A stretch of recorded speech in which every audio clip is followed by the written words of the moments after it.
हा 2024च्या निवडणुकीच्या अगोदरचा घोळ.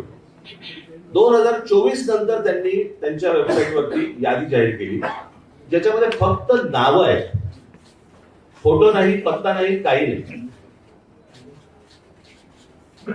आणि मग काल आम्ही जेव्हा केंद्रीय निवडणूक आयोगाशी बोलत होतो त्यावेळेला त्यांनी सांगितलं की नाही, हे राज्य निवडणूक आयोगाकडे येतं. आता राज्य निवडणूक आयोगाकडे आम्ही भेटल्यानंतर राज्य निवडणूक आयोग म्हणते हे केंद्रीय निवडणूक आयोगाकडे येतं.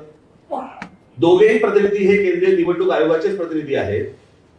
आणि म्हणजे महाराष्ट्रातल्या राजकीय पक्षांना या संपूर्ण मतदार याद्या न दाखवण्याचं याच्यातनं काय मिळणार तुम्हाला?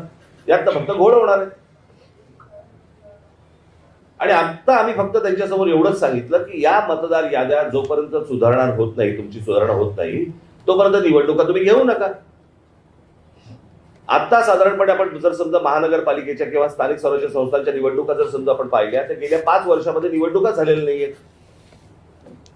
मग जर 5 वर्ष जर समजा या निवडणुकांमध्ये गेलेली असली तर मग याद्या सुधारण्यासाठी अजून 6 महिने गेले तर काय फरक पडतो?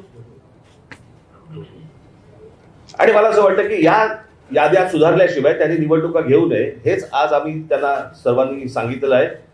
म्हणजे त्यांनी आता काहीतरी काल एक आमची भेट झाल्यानंतर त्यांनी एक नोटिफिकेशन काढलं आणि त्याच्यामध्ये आम्हाला राजकीय पक्षांना 8 दिवस दिले. म्हणजे हे 6-6, 8-8 महिने काम करणार आणि राजकीय पक्षांनी 8 दिवसामध्ये ह्यांना सगळ्या छाननी करून द्यायची, कसं शक्य आहे? आणि म्हणून तो काल जो त्यांनी काय नोटिफिकेशन काढले ते एक तर रद्द करायला आम्ही त्यांना सांगितलेलं आहे. आणि आज आम्ही त्यांना सांगितलेलं की या निवडणुका तुम्ही घेऊ नका.